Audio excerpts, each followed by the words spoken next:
प्यारे बच्चों, सारणी के छठे भाग में क्वेश्चन नंबर 11वें सवाल को करने से पहले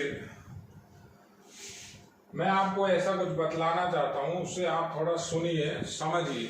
कई बार क्या होता है, कोई क्वेश्चन जब टीचर समझाता है या उसे बोर्ड पे करता है तो उसमें काफी टाइम लगता है।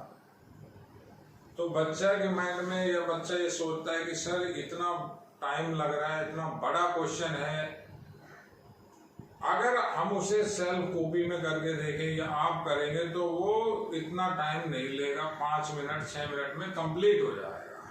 लेकिन कई बार समझाने की चीजें ज्यादा होती हैं, तो उसी तरह का एक क्वेश्चन है जिसमें मुझे समझाने में काफी टाइम लगेगा। तो माइंड में ऐसी बात किसी के नहीं आनी चाहिए, सर ये क्वेश्चन इतना समझाया था, इतना बड़ा था, पता नहीं होगा कैसे होगा। गणित के अंदर केवल और केवल जो बात होती है वो संकेतों की भी होती है कि बच्चा संकेतों को कैसे पकड़ता है, क्वेश्चन के अंदर वो क्या दे रहा है, हम उसका क्या अर्थ निकाल रहे हैं। कई बार संकेत कुछ और होते हैं और किताब में या क्वेश्चन में वो उन्हें किसी और नाम से देता है, जैसे इस क्वेश्चन के अंदर। तो माइंड में कभी ये बात नहीं लानी है कि सर इतना समझा रहा है, इतना बड़ा क्वेश्चन किया था, पता नहीं आएगा कि नहीं आएगा। हर एक क्वेश्चन, एक एग्जाम्पल आपको आना चाहिए, अच्छे से आना चाहिए। गणित में कोई चीज इंपॉर्टेंट नहीं होती, कोई चीज हल्की नहीं होती। केवल बस इतना मालूम चल जाता है कि ये ज्यादा अच्छा है, ये कम अच्छा है, इससे ज्यादा कुछ भी नहीं। तो एक क्वेश्चन है। मैंने आपको फिर एक बात वही कहनी है, मैंने जो वीडियो डाला है आज, इसमें क्वेश्चन का क्रम आज आगे पीछे आपको मिलेगा।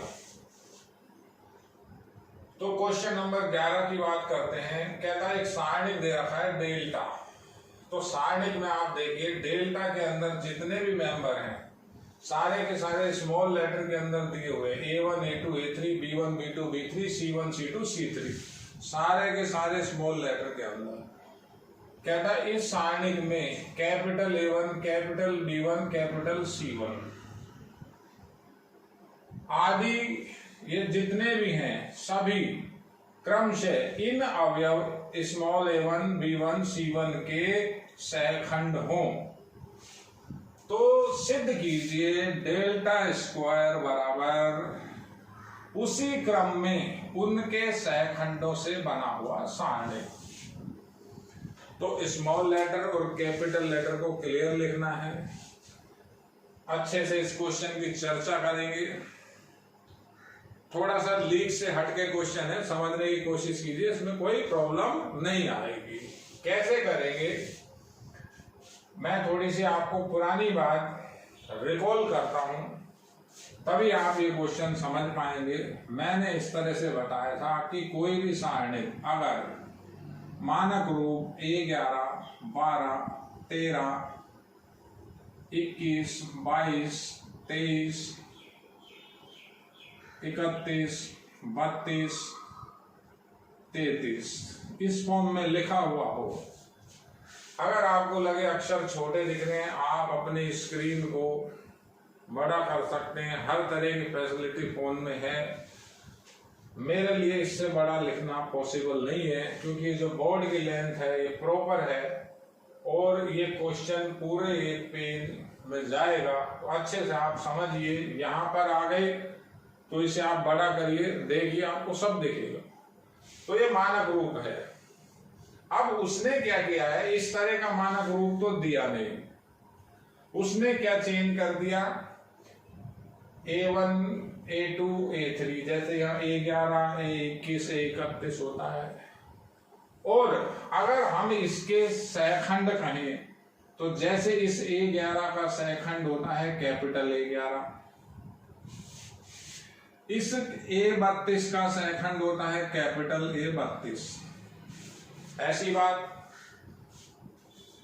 हर मेंबर का एक सहखंड पर्टिकुलर होता है। तो हमने एक कंक्लूजन निकाला था। वो कंक्लूजन क्या था, जो मैं आपको पहले डिस्कस कर चुका, जो कॉन्सेप्ट इस क्वेश्चन में चलेगा। तो कॉन्सेप्ट को मैं अलग लिख रहा हूं ताकि अपन उसको देख सके। अपन कहते हैं किसी भी सारणिक का मान उसके अवयव और उसके सहखंड के गुणनफल और उनके योग के बराबर होता है। जैसे मेरे पास इस सारणिक का मान है, तो मैं अगर R1 के सापेक्ष प्रसार करूं, ये R1 है, तो R1 के मेंबर A11, तो उसका सहखंड कैपिटल A11, अगला A12 तो कैपिटल A12, अगला A13 तो गुणा कैपिटल A13। तो ये आपका एक डेल्टा का मान आता है। इसको यूज में लेंगे, इसको काम में लेंगे। और उसी सारणिक का मान 0 भी होता है अगर ये डिफरेंट हो जाते हैं। डिफरेंट कैसे हो जाते हैं, जैसे A11 के साथ सहखंड आपने इसके लगा दिए A21, A12, A22, A13 के साथ आपने लगा दिया ये A23, तो इसका मान 0 भी होता है। तो ये दोनों चीज अपन काम में लेंगे। आप अब समझिए, जो A11 है ये कैपिटल A11 का काम कर रहा है, जो ये B1 है, sorry A1 capital A11, B1 capital A12, C1 capital A13। तो इस तरह से चलेगा। तो अपन कैसे करेंगे इस क्वेश्चन को, ये कॉन्सेप्ट मैंने अलग से लिखा हुआ है, अभी इसकी दोबारा डिस्कस करेंगे। थोड़ा सा मैं छोटा लिखूंगा, समझने की कोशिश कीजिए। सॉल्यूशन, मेरे को यहां पर एक पर्टिकुलर एक सहखंड मानना पड़ेगा। किस तरह से मानेंगे, हम ऐसा मान लेते हैं, मान लिया मेरे पास कोई एक नया सारणिक डेल्टा 1, ये मैंने मान लिया, लिख देता हूं, माना डेल्टा 1 बराबर इनके सहखंडों से बना सारणिक है। किनके सहखंडों से बना सारणिक है, A1, A2, A3,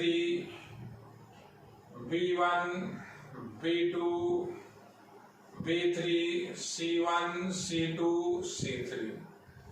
ये आपको एक अलग से आपको ये मानना होगा। इसे मानेंगे, फिर हम देखते हैं अब किस तरह से इसका सॉल्यूशन बनेगा। अब मैं क्या कर रहा हूं, जो मुझे ये सारणिक डेल्टा दिया गया है, इसका डेल्टा 1 से गुणा कर रहा हूं। अब बच्चा कई बार शुरू में ही कहता है कि सर हमें कैसे पता चलेगा। अब तक क्वेश्चन किए तो हर क्वेश्चन में हमें संक्रिया समझ में आ जाती है, हमें पता चल जाता है, हमें गुणधर्म समझ में आ जाता है। कई बार किसी किसी क्वेश्चन में एक दो लाइन ऐसी होती हैं जो आपको एकदम स्टार्टिंग में समझ नहीं आएंगी, वो प्रैक्टिस की बात होती है।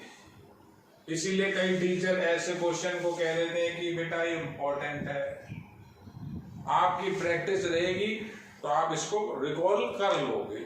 देखते हैं, तो डेल्टा का डेल्टा 1 से मैं एक बार गुणा करता हूं। गुणा कैसे कर रहा हूं, देखिए आप, पहले डेल्टा लिखा, वो स्मॉल में चल रहा है, A1, A2, A3, ये सब स्मॉल, C1, C2, C3, गुणा ही लगा देता हूं। डेल्टा 1 हमने ये माना है सहखंडों से, delta 1, 2, 3, B1, B2, B3, C1, C2, C3। अब कोशिश कीजिए ये C1 थोड़ा बड़ा लिखिए, कैपिटल, जिससे क्लियर दिखे। अब जिस तरह से हम मैट्रिक्स में गुणा करते हैं उसी तरह से गुणा सारणिक में भी होता है। सारणिक में एक नियम और है, मैट्रिक्स में हम क्या करते हैं, पहले के पंक्तियों के दूसरे के स्तंभों से गुणा करते हैं। जैसे पहले के R1 को दूसरे के C1 से, फिर R1 को C2 से, फिर R1 को C3 से। लेकिन ये जो आपका सारणिक है, इसमें पंक्ति का पंक्ति से गुणन भी संभव है। जैसे R1 का R1 से, फिर R1 का R2 से, फिर R1 का R3 से। अगर कोई छात्र कहता है कि सर मैं इस तरह से नहीं कर पाऊंगा, तो उसके लिए भी ऑप्शन है। आपके पास जो ये मैट्रिक्स है, आप इसका ट्रांसपोज कर लीजिए, पंक्ति और स्तंभों को बदल लीजिए। क्यों? जो आपका सारणिक है, जो सारणिक के अंदर पंक्ति और स्तंभों को बदलेंगे, कोई परिवर्तन नहीं होगा। इस सारणिक के अंदर आप पंक्ति और स्तंभों को बदल भी सकते हैं। पंक्ति पंक्ति गुणनखंड भी होता है। R1 का R1 से, फिर R1 का R2 से, फिर R1 का R3 से। अगर कोई छात्र कहता है सर मुझे ये नियम याद नहीं रहेगा, तो हम एक काम कर लेते हैं, ये जो दूसरा सारणिक है इसमें रो और कॉलम इंटरचेंज कर देते हैं। सारणिक में पंक्ति और स्तंभों को बदलते हैं, पहला गुणधर्म में कोई परिवर्तन नहीं होता। तो ये जो R1 है C1 में हो जाएगा, तब तो आप इसका गुणा C1 से करेंगे। ये आपके ऊपर है। मैं आपको फिर बता रहा हूं, दो सारणिकों का जो गुणन होता है वो पंक्ति पंक्ति गुणन भी संभव है। अब एक बार मैं आपको गुणा बताता हूं। मैं पूरे के पूरे 9 मेंबर नहीं लिखूंगा, रीजन के साथ बताऊंगा। देखिए आप, डेल्टा डेल्टा 1 किया, R1 का R1 से गुणा करें तो A1 A1, B1 capital B1, C1 small है कैपिटल C1। ये R1 R1 गुणा पंक्ति पंक्ति गुणन भी सारणिक में होता है। अब दोबारा इस R1 का जब गुणा करेंगे तो हम R2 से करेंगे। ठीक है, मैं अभी लिखता हूं, समझाता हूं आपको। अब पहले आप इसे देखिए क्या चीज बनेगी। तो ये आपका ये लिखा हुआ है अलग से, यानी ये जो मेंबर है ये उसी का सहखंड है। ये मेंबर B1 है, उसी का सहखंड है। ये मेंबर C1 है, ये उसी का सहखंड है। ऐसा दिया गया है। कह रहा A1 B1 C1 सभी आदि सभी क्रम से small A1 small B1 small C1 के सहखंड हैं। तो इसमें ये केस लगा। अब जब मैं यहां लिखूंगा तो कैसे लिखोगे आप? एक और लिखते हैं, इसी का गुणा इससे करोगे तो A1 A2 plus B1 B2 capital, C1 small C2 capital. अब देखिए आप, ये 11 नंबर है, ये 12 नंबर है। तो अब जो ये सहखंड है, ये सहखंड, ये मेंबर दोनों अलग अलग। ये मेंबर है B1 और सहखंड है B2। ये B2 किसका सहखंड था? स्मॉल B2 का। तो अलग अलग, तो ये 0 बनेगा सारा। ऐसे ही जब इसका गुणा आप इससे करेंगे तो अलग अलग। तो ये आपका अगला, सारे आपको लिखने ऐसा जरूरी नहीं है, कंपलसरी भी नहीं है। आप इसे 0 लिख सकते हैं अगले को। समझिए बात को। उसके बाद जब इस R2 का R1 का गुणा तीनों से हो गया, 1 2 3, ये 0 समझ में आया? ये भी 0 है। अभी अगली लाइन में इसको भी 0 लिखूंगा। ये है डेल्टा। तो ये जब इस R2 का गुणा इससे करेंगे, पंक्ति पंक्ति गुणन चल रहा है, तो ये इससे गुणा करेंगे। अगर करके भी देखें तो ऐसा आएगा, देखिए A2 A1 B2 small B1 capital C2 small C1 capital, ये फिर 0 हुआ। जब इस R2 का गुणा इस R2 से करेंगे तो यहां लिखेंगे, तो ये इसी रूल को फॉलो करेगा। कैसे करेगा? A2 small B2 capital B2 small C2 capital C2। तो जब अवयव और सहखंड समान होते हैं तो उनके जो गुणनफल होते हैं, उनका जो योग होता है वो उस सारणिक के मान के बराबर होता है। तो सारणिक कौन सा था? सारणिक तो हमें दिया हुआ है डेल्टा, तो ये डेल्टा आएगा। अगला फिर 0 होगा। कैसे होगा? R2 का गुणा जब इस R3 से होगा। पंक्ति पंक्ति गुणन की बात हुई। ये रूल देखिए, आप साइड में लिख सकते हो, साइड में लिख सकते हो, साइड में बता सकते हो। ये समझ लीजिए अच्छी तरह। इस सवाल में कुछ भी नहीं है, केवल काम क्या है, ये मानने का काम है। अब R3 का गुणा जब R1 से होगा, फिर अलग अलग, तो फिर 0। फिर इस R3 का गुणा इस R2 से होगा, तो सब अलग अलग, A3 A2 B3 B2 small C3 capital C3, तो ये 0। अब जब R3 का गुणा इस R3 से होगा तो सेम हो जाएंगे। Small A3 capital A3 small B3 capital B3 small C3 capital C3, तो इसका मान फिर डेल्टा। आप 9 के 9 मेंबर लिख सकते हो। जैसे 3 मैंने लिखे तो बाकी के 6 आप लिख सकते हो।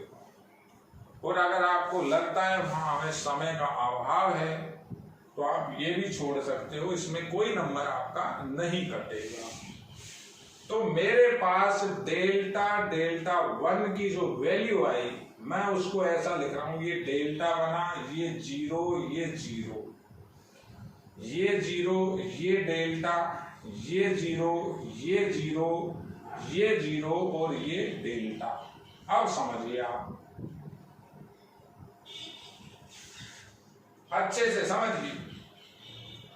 अगली लाइन में यहां लिखूंगा, थोड़ा सा ध्यान दीजिए, थोड़ा स्पेस कम है। अब सारणिकों के नियम, तो मैंने आपको बताया सारणिक में जब कॉमन आता है तो कॉमन कैसे लेते हैं? किसी भी एक पंक्ति से या किसी भी एक स्तंभ से अगर कुछ कॉमन आएगा तो कॉमन ले सकते हैं। कॉमन कैसे आएगा? एक एग्जांपल आप यहां देख लीजिए, 5 0 0 0 5 0 0 0 5। अगर मैं यहां से कॉमन लेना चाहूं तो R1 में से या C1 में से, R2 में से या C2 में से, R3 में से या C3 में से 5 5 5 3 बार कॉमन आता है। तो 5 5 3 बार कॉमन आता है, बाहर 125 हो गया, ये बचा 1 0 0 0 1 0 0 0 1। क्लियर? ये लिया हमने 125 कॉमन। इसको भी देखिए आपको सारे अक्षर स्पष्ट दिखेंगे। प्रॉब्लम हो आप इस वीडियो को डाउनलोड करो, स्क्रीन को आप बड़ा करोगे, सब कुछ दिखेगा। क्योंकि मैं भी इन चीजों को देखता हूं, मैं ये देखता हूं बच्चे को कोई प्रॉब्लम तो नहीं आती, अक्षर उसको स्पष्ट दिखते हैं कि नहीं दिखते। तो अब बात करते हैं हमारे कॉमन की। अगली लाइन मैंने आपको बताई, यहां लिखूंगा, ये लिखा हुआ है डेल्टा और डेल्टा 1 बराबर डेल्टा 1 बराबर, ये हमने तो डेल्टा 1 माना हुआ था। तो आपका कॉमन क्या आया? कॉमन आया, डेल्टा यहां से, डेल्टा यहां से, डेल्टा यहां से, डेल्टा 3 बार कॉमन आया, तो मेरे पास बचा क्या? मेरे पास बचा 1 0 0 0 1 0 0 0 1। जैसे इकाई मैट्रिक्स होती है वैसे ही इकाई सारणिक भी होता है। अगर मैं सारणिक का मान निकालूंगा, आप कहीं भी इसका मान निकाल लीजिए, ये इकाई सारणिक है, इसका मान होता है 1। वो लिखेंगे कैसे अभी मैं आपको बता रहा हूं। देखिए डेल्टा 1 बराबर डेल्टा क्यूब, इसको लिखा, ये डेल्टा हमें पास ये दिया हुआ है, तो ये जो डेल्टा का यूनिट मैट्रिक्स है, तो डेल्टा के यूनिट मैट्रिक्स को मैं ऐसा लिख सकता हूं, I3 का सारणिक लिखना चाहे तो कोई, और जो I3 का जो सारणिक होता है, चाहे I2 का जो सारणिक होगा, सारणिक बाहर लगा दिया, उन सब का मान इकाई होता है, इकाई यानी मान होता है 1। तो ये 1 खत्म, डेल्टा 1 बराबर बचा डेल्टा क्यूब, एक डेल्टा से एक डेल्टा कटेगा, डेल्टा 1 बराबर बनेगा डेल्टा स्क्वायर, एक डेल्टा से एक डेल्टा कटेगा। ये तो संख्यात्मक मान है, ये कोई सारणिक नहीं है। तो अगली लाइन में मैं आपको आंसर बता रहा हूं। आंसर यहां, ये मेरे पास एक टर्म आई है, देखिए डेल्टा 1 बराबर डेल्टा स्क्वायर, तो मैं ऐसा लिख सकता हूं, डेल्टा स्क्वायर बराबर डेल्टा 1, डेल्टा स्क्वायर बराबर, ये डेल्टा 1 आपने मान रखा है, तो ये डेल्टा 1 मानी हुई चीज वापस A1 A2 A3 कैपिटल में B1 B2 B3 C1 capital C2 C3, ये आपका क्वेश्चन सिद्ध हुआ। Hence prove. अच्छे से देखिए, इस वीडियो को आप 2 बार देख लीजिए, क्लियर हो जाएगा बिल्कुल। मेरा मानना है कि कोई बच्चा अच्छे से देखेगा, एक बार में आपको समझ में आएगा। केवल ये काम हमें अपनी तरफ से करना है, इस क्वेश्चन में ध्यान रखना है। आप एक नया सारणिक, चाहे डेल्टा 1 मान लो, चाहे डेल्टा डैश मान लो, चाहे कुछ ही मान लो, वो कैसा होगा, वो इनके सहखंडों का सारणिक होगा। ये गुणा कराओगे, पंक्ति पंक्ति से गुणा किया, ये रूल लगेंगे, रूल आप साइड में बता सकते हो, तो ये डेल्टा बनेगा, ये 0 ये 0, ये 0 ये डेल्टा, ये 0 0 0 डेल्टा, 3 बार डेल्टा है, R1 में R2 में R3 में कॉमन ले लिया, जो बचा आपका सारणिक है। इस सारणिक का मतलब जो यूनिट वेक्टर, यूनिट मैट्रिक्स होता है, इकाई आव्यूह होता है, उसके सारणिक का मान 1 होता है। आप हल करके देख लीजिए, तो I3 का सारणिक इकाई के बराबर, तो 1 हो गया, एक डेल्टा से एक डेल्टा कट गया, डेल्टा 1 बराबर डेल्टा स्क्वायर, डेल्टा स्क्वायर बराबर डेल्टा 1, तो डेल्टा स्क्वायर बराबर डेल्टा 1 की हमने ये वैल्यू यहाँ वापस पुट की, ये अपना आंसर बनेगा। अच्छे से देखिए, काफी अच्छा क्वेश्चन है। इसके बाद देखिए, सभी विद्यार्थियों का एक बार पुनः हार्दिक अभिनंदन। विद्यार्थियों, सारणिक के 6ठे भाग में क्वेश्चन नंबर 10, कई बार वीडियो डालते समय क्वेश्चन आगे पीछे क्रम में भी हो जाते हैं। जैसे कल मैंने 8 नंबर पे रोका था, तो 9वां क्वेश्चन बाद में आ जाएगा, आप पहले 10वां देख लीजिए, इससे कोई फर्क नहीं पड़ेगा। सारणिक का चैप्टर बोर्ड की दृष्टि से 3 अंक का है, एक ही प्रश्न आएगा 3 अंक का। ये बात मैं कई बार आपको रिपीट कर चुका हूँ। क्वेश्चन सभी इंपॉर्टेंट होते हैं, कोई भी विद्यार्थी ये नहीं सोचे कि सर ये इंपॉर्टेंट है ये इंपॉर्टेंट नहीं है। सब क्वेश्चन इंपॉर्टेंट है, सब क्वेश्चन शानदार है। काफी रोचक चैप्टर है। देखिए इसके अंदर कह रहा है कि एक आपको तृतीय क्रम का सारणिक दिया हुआ है, कहता है सिद्ध कीजिए 5x + 4 एक गुणनखंड, x - 4 का होल स्क्वायर एक दूसरा गुणनखंड। तो किस तरह से करेंगे? सॉल्यूशन के अंदर डेल्टा बराबर, काफी आसान सवाल है, x + 4 2x 2x 2x x + 4 2x 2x 2x x + 4। हमारा पर्पज गुणधर्म और संक्रिया इस तरह की लगेगी, ज्यादा से ज्यादा कॉमन आए या ज्यादा से ज्यादा जीरो बने। देखिए अब आपके पास यह चॉइस है, आप अगर ऐसे स्तंभों को जोड़ें, सभी स्तंभों को जोड़ें, यानी अगर मैं इन चारों को जोड़ता हूं तो मेरा वो गुणनखंड बनता है 5x + 4, और अगर ऐसे जोड़ते हैं तो भी मेरा वही गुणनखंड बनता है 5x + 4। तो आप किसी भी एक पंक्ति के अंदर बाकी की 2 पंक्तियां जोड़ सकते हैं, या किसी भी एक स्तंभ में बाकी के 2 स्तंभ जोड़ सकते हैं। तो हम किसी भी तरह से काम कर सकते हैं। हम C1 के अंदर C1 को बदल रहे हैं, C1 में C2 और C3 को जोड़ रहे हैं। आप यही काम 6 तरीके से कर सकते हैं, C1 में, C2 में, C3 में, R1 में, R2 में, R3 में। तो 6 तरीके हैं, यहाँ आपके पास ऑप्शन ज्यादा है।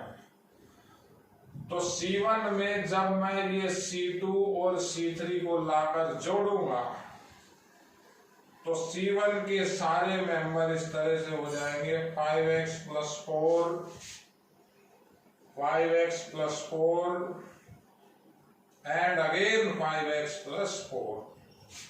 ये दोनों सेम ऐसे रहेंगे। ये ट्रिपल जो आपकी संक्रिया है एट ए टाइम एक ही बार लगेगी। 2x x + 4 2x 2x 2x x + 4। अब C1 से हमारा डायरेक्ट कॉमन आ रहा है, तो C1 से कॉमन ले रहे हैं 5x + 4, यानी इसका भाग दे रहे हैं। C1 में ये छेद करेंगे तो भाग दिया या कॉमन लिया तो वो बाहर गुणनफल में आया, 5x + 4 बाहर लिखा, ये बचेगा 1 1 1, ये आया 2x x + 4 2x 2x 2x and again x + 4। काफी आसान सवाल है। अब हमारे पास C1 के अंदर देखिए आप 3 बार 1 लिखा है, 2 पंक्तियों को आपस में घटाएंगे। अगली संक्रिया लगा रहा हूं, R1 change R1 - R2 and R2 को बदल रहे हैं R2 - R3। तो डेल्टा का जो मान आएगा, डेल्टा बराबर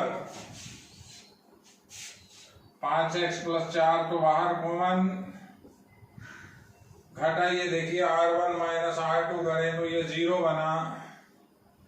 सावधानी से प्लस माइनस की गलती ना हो, ये घटाएंगे तो x - 4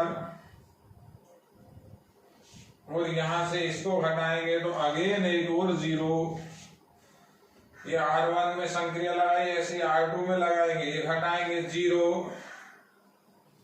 यहां से ये घटाएंगे तो माइनस का x हो जाएगा, प्लस का 4 हो जाएगा। थोड़ा ध्यान रखिए, तो इसको लिखा 4 - x, और ये वापस घटाएंगे तो x - 4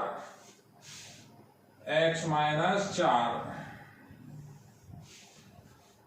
R3 ऐसा कैसा 1 2x x प्लस 4। अब अगर आप चाहें कॉमन लेना तो फिर कॉमन आ रहा है। कॉमन क्या आ रहा है? R2 के अंदर से x माइनस 4 कॉमन मिलता है। तो मैं कॉमन लेता हूं 5x प्लस 4, 5x प्लस 4 पहले से ही R2 के अंदर से कॉमन लिया x माइनस 4। तो मेरे पास ये ऐसा कैसा लिखा R1, R2 क्या बनेगा? 0। आप x माइनस 4 कॉमन ले रहे हैं, 4 माइनस 1 से माइनस 1 बचेगा, ये 1 बचेगा, यहाँ 1, यहाँ 2x, यहाँ x प्लस 4। जो आपने कॉमन लिया है इसे यहां लिखना इतना कंपलसरी नहीं है, जबकि जो भी आप संक्रिया लगाओगे संक्रिया को 100% आपको लिखना पड़ेगा। तो अगर आप कॉमन को नहीं लिख रहे तो भी चल जाएगा, लेकिन अच्छा ये लिख दें। और अगर कभी मिस हो जाए, जैसे मैं अभी नहीं लिख पाया, तो आप साइड में लिख सकते हैं। आपने जो काम किया है यहां लिखें। आपने R2 को कॉमन लिया था x माइनस 4 यानी भाग दिया था दोबारा R2। देखिए अब ये काफी इजी मोड में चल रहा है, बहुत इजी है, सिंपल सा है। C1 के सापेक्ष प्रसार कर देते हैं। C1 के सापेक्ष प्रसार करने पर तो C1 के सापेक्ष प्रसार करेंगे 5x plus 4 x minus 4। C1 के मेंबर प्लस माइनस प्लस, ये 1 बचा और इसके रेस्पोंड में 4 मेंबर बचेंगे। तो आप ऐसे भी लिख सकते हैं x माइनस 4 0 माइनस 1 1। तो अगली लाइन में आंसर है 5x प्लस 4 x माइनस 4। इसका जब सॉल्यूशन करेंगे ये इधर गुणा होगा, x माइनस 4, ये प्लस का 0 या माइनस का 0 कुछ भी लिखें, टोटल आपका आया 5x प्लस 4 और ये बना आपका x माइनस 4 का होल स्क्वायर। देखिए काफी सिंपल क्वेश्चन है, अच्छे से देखिए। Question number 10। क्वेश्चन आपको आगे पीछे मिलेंगे, इस बात की आपको कोई चिंता नहीं करनी है। इसके बाद क्वेश्चन नंबर 11 देखिए आप लोग। एक बार सभी का पुनः हार्दिक स्वागत। विद्यार्थियों, आज सारणी के छठे भाग में हम प्रश्न उत्तर का सिलसिला जारी रखेंगे। आज हमारा 9वां क्वेश्चन है। सिद्ध कीजिए एक 3x3 तृतीय क्रम का सारणिक एक दूसरे तृतीय क्रम के सारणिक के बराबर लेके आएंगे और इसकी वैल्यू को फिर हम इस बीजगणितीय रूप में कन्वर्ट करेंगे। तो बोर्ड के अंदर ये क्वेश्चन इस पूरे वे में भी आ सकता है, ये 2 पार्ट भी आ सकते हैं, ये और ये पार्ट भी आ सकता है। तो अच्छे से देखिए। इस क्वेश्चन के लिए इस साइड को स्टार्ट करेंगे।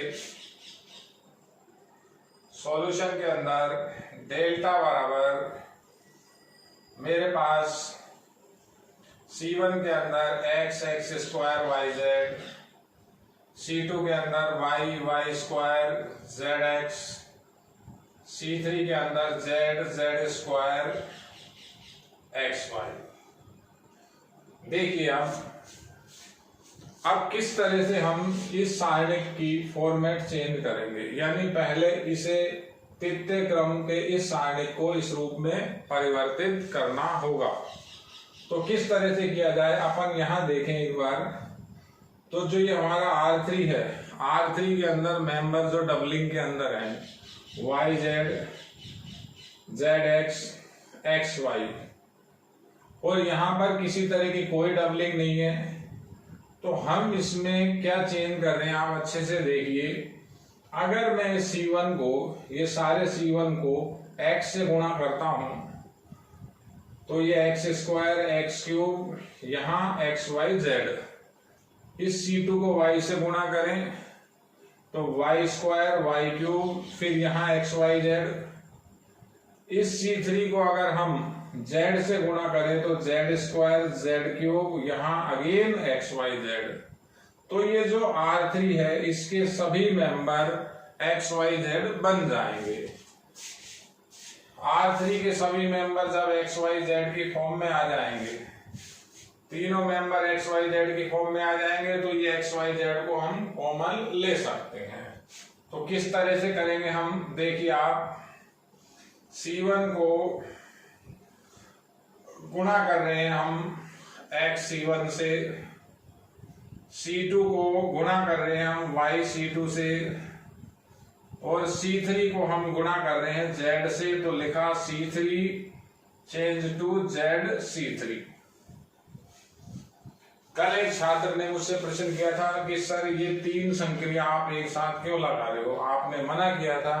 तो बेटा ये संक्रिया नहीं है, ये गुणा का संकेत है। एक तरह से संक्रिया जो आपको बताई थी वो अलग चीज थी, ये हम गुणा कर रहे हैं। अगर आप ऐसा नहीं लिख रहे तो आप भाषा भी लिख सकते हो कि C1 को x से, C2 को y से और C3 को z से गुणा करने पर। तो डेल्टा बराबर, जब C1 को आप x से गुणा करेंगे तो ये x का भाग भी दिया अपॉन 1/x। देखिए आप C1 को x से गुणा करें तो ये आएगा आपका x स्क्वायर x क्यूब, और ये बनेगा XYZ। C2 को y से गुणा करना है तो यहाँ y का भाग भी देना होगा, ये बनेगा C2 y square y cube XYZ। C3 को z से गुणा करना है तो ये z का भाग भी दिया, यहाँ लिखा z square z cube and XYZ। अब ये मैंने जो गुणा क्यों किया, इसका पर्पज है कि मेरा जो R3 बना, इस R3 में से मेरे XYZ कॉमन आ जाएंगे, यहाँ 1 1 1 बचेगा, फिर मैं इनको इंटरचेंज करके इस फॉर्म में कन्वर्ट कर लूंगा। तो अब हम R3 के अंदर कॉमन ले रहे हैं, यानी भाग दे रहे हैं। R3 को 1/XYZ से भाग दे रहे हैं, दोबारा R3 को 1/XYZ से भाग दिया, दोबारा लिखा R3। तो देखिए आप डेल्टा बराबर भाग दिया, ये तो पहले लिखा हुआ है 1/XYZ, तो पहले का ही है, तो ये भाग दिया, तो ये गुणा भी किया XYZ, यानी यहां से XYZ जो कॉमन आएगा वो ऊपर आ गया। तो यहां क्या बचेगा, x square x cube, y square y cube, z square z cube. अब R3 में से आपने क्या कॉमन लिया है, XYZ, तो XYZ बाहर आ गया। इसको इस तरह से लिखेंगे, हमने कॉमन का संकेत लिखा हुआ है।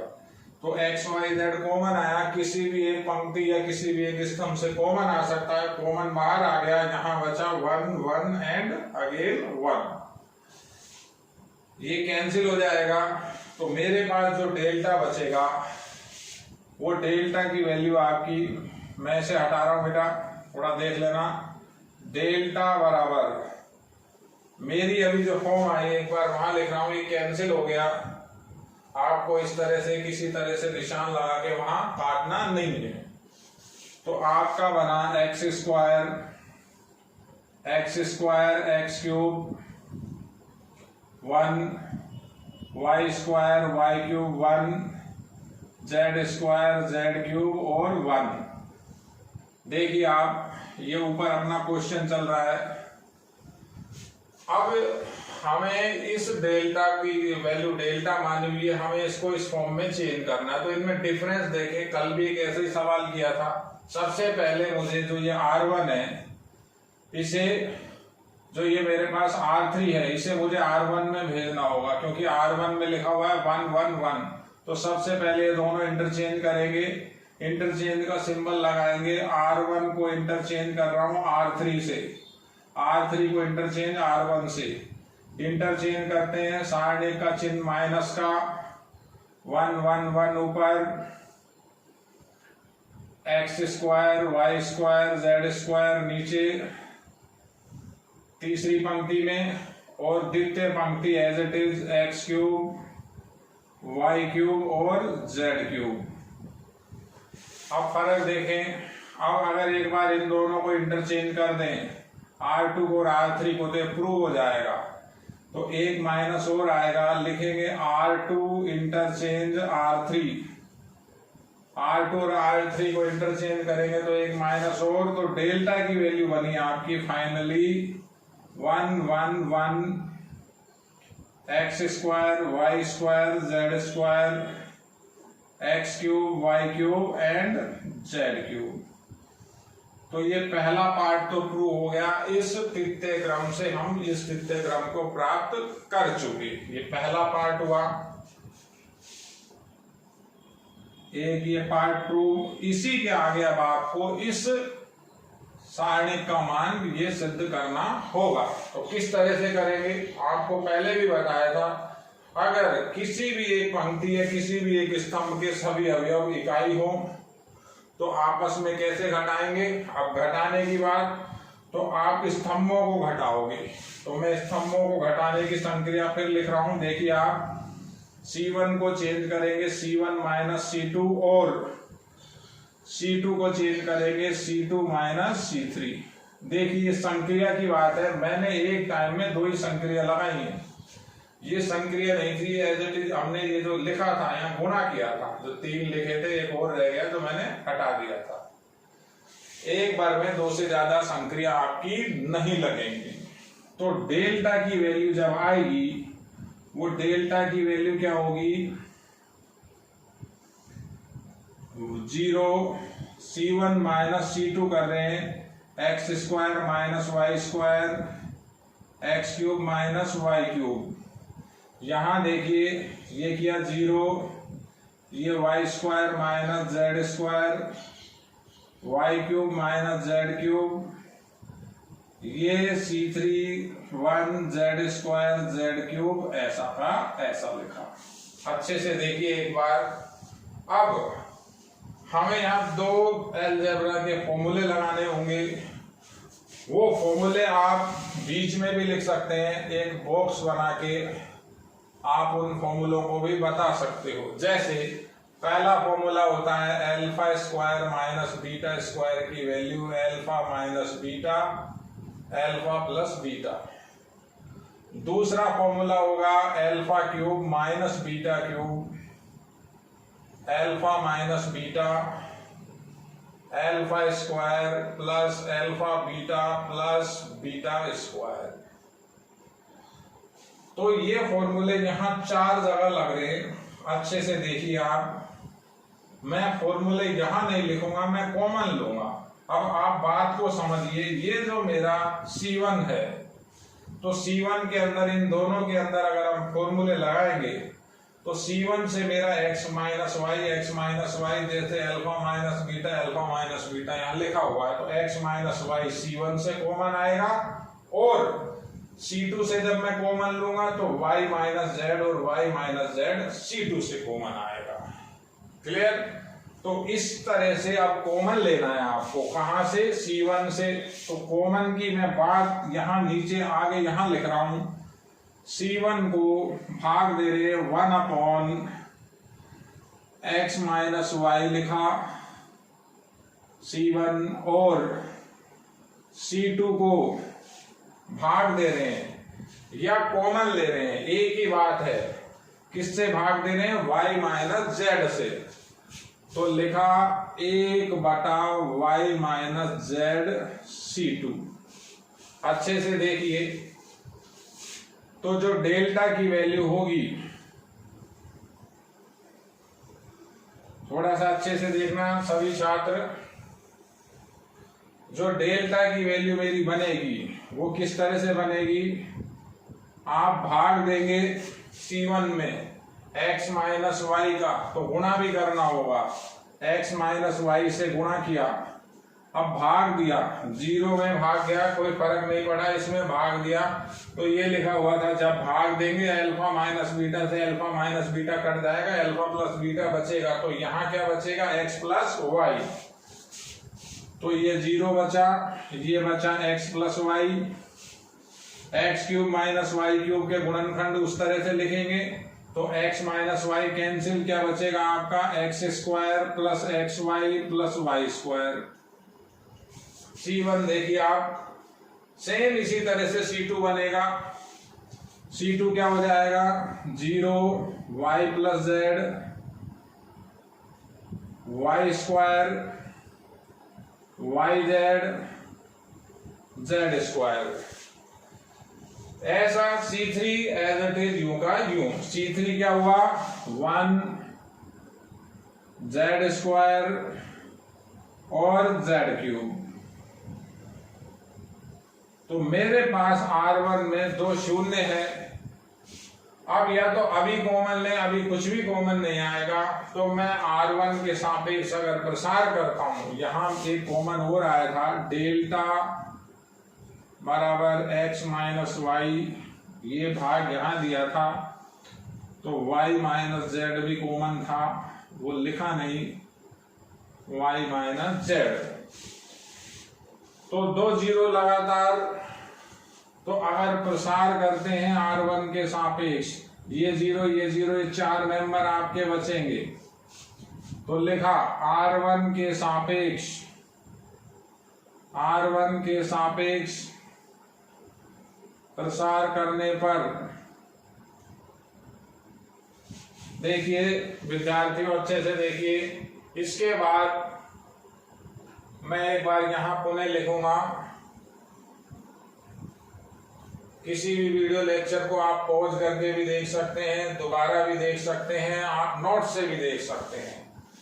तो R1 के सापेक्ष जब प्रसार करेंगे, यहां से इधर देखिए आप, डेल्टा बराबर क्या बनेगा x minus y y minus z, तो वो 0 था, ये 0 है, प्लस माइनस प्लस, ये 1 बचा है, 4 मेंबर बचे, x plus y y plus z, यहां बचा x square plus x y plus y square, और ये आपका बचा y square plus y z plus z square. अब अच्छे से देखिए, अब ये द्वितीय क्रम का एक सारणिक है। अभी भी इसका सॉल्यूशन थोड़ा सा कठिन है, क्योंकि छात्र क्या करेगा, इधर से इधर गुणा कर देगा, माइनस लगा के इधर से इधर गुणा कर देगा। तो अगर आप अभी गुणा कर दोगे तो आपको फिर आगे अलजेब्रा के अंदर एक चक्रीय क्रम से इसका सॉल्यूशन करना पड़ेगा, क्योंकि x minus y y minus z तो मेरा बन गया, मुझे 2 गुणनखंड और चाहिए। तो मैं इसके अंदर एक संक्रिया हिडन है वो और लगा रहा हूं, आप अच्छे से समझिए, फिर बताऊंगा क्यों लगाइए। C2 को चेंज कर रहा हूं, C2 माइनस C1। अच्छे से देखिए, डेल्टा बराबर ये आया x minus y y minus z, C1 ऐसा का ऐसा x square plus x y plus y square. अब C2 को चेंज किया है, C2 माइनस C1 किया है मैंने, C2 माइनस C1 कर रहे हैं, तो यहां से घटाएंगे तो ये y से y कैंसिल हो जाएगा, z माइनस x आ जाएगा, ये इसमें से माइनस होगा, वाई स्क्वायर से वाई स्क्वायर कट जाएगा, जो टर्म बच रही है मैं वो लिख रहा हूं, देखिए आप, y z plus z square, ये वाई स्क्वायर से वाई स्क्वायर, माइनस का एक्स स्क्वायर हो जाएगा, माइनस का एक्स वाई हो जाएगा। अब इसकी बात कर लेते हैं एक बार अलग से, तो इसको मैं ऐसा लिख रहा हूं, देखिए y z plus z square minus x square minus x y बराबर, ये पहले और चौथे के अंदर से, अच्छे से देखिए, पहले और चौथे के अंदर से y कॉमन आ रहा है, y कॉमन आया तो बचेगा z माइनस x, ये जो दोनों बचे इनके गुणनखंड हुए z माइनस एक्स और z प्लस एक्स। तो ये मैं अलग से बता रहा हूँ, इस नंबर को हम अलग से निकाल के लाए, 22 नंबर है, इसको अलग से देख लीजिए। अब z माइनस एक्स अगर कॉमन ले लेते हैं तो मेरे पास बचता है y, यहाँ से z माइनस एक्स कॉमन आ गया, प्लस का z प्लस का x। तो ये इस पूरे के अंदर से ये आपका क्या है, C2 है। C2 से अगर मैं ये मान रखना चाहूँ तो ये मान भी मैं रख सकता हूँ। देखिए एक बार मैं इस मान को पुनः रख रहा हूँ, यहाँ मान रख रहे हैं, थोड़ा सा बड़ा सवाल है, अच्छे से समझिए, ढंग से देखिए, पुनः मान रखें। तो डेल्टा का मेरा मान जो पहले से बना हुआ है x minus y, y minus z, तो पहले ही बाहर ये लिखा हुआ है आपका x plus y, x square plus x y plus y square, ये z माइनस एक्स है। अब ये z माइनस एक्स, और यहाँ देखें अगर अपन, तो ये मैंने जो वैल्यू कैलकुलेट की है इसको लिखूं तो z माइनस एक्स, और इसको सीक्वेंस से लिख देता हूं x plus y plus z, x plus y plus Z.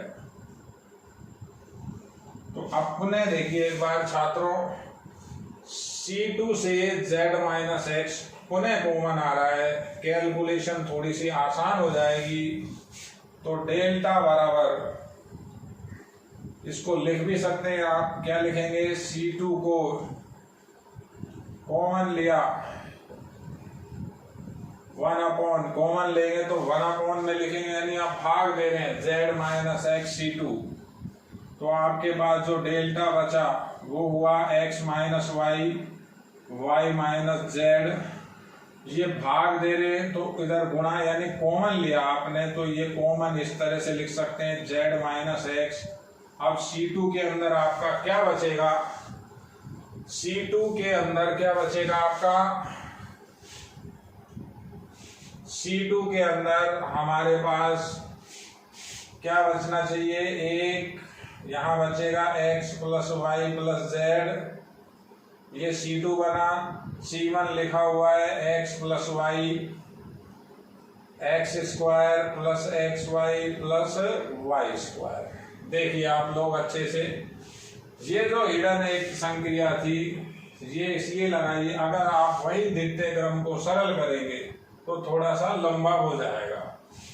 यहाँ जो 22 नंबर था मैंने इसकी कैलकुलेशन आपको अलग से बताई है। देखिए 22 नंबर लिखा हुआ है, ये जो मेरे पास 22 नंबर है, 22 नंबर को मैंने यहाँ अलग से कैलकुलेट कर लिया, साथ ही नीचे। तो ये कैलकुलेट करने के बाद हमने ये जो वैल्यू थी वहां वापस पुट कर दिए। क्या बेनिफिट हुआ, मेरे पास जो C2 था इससे z माइनस एक्स कॉमन आ गया। अब इसको इजीली हम सरल कर सकते हैं। जो हमें चाहिए 3 गुणनखंड, ये तीनों के तीनों गुणनखंड मिल गए। इस सारणी को जब मैं सरल करूंगा तो ये चौथा गुणनखंड 100% आएगा।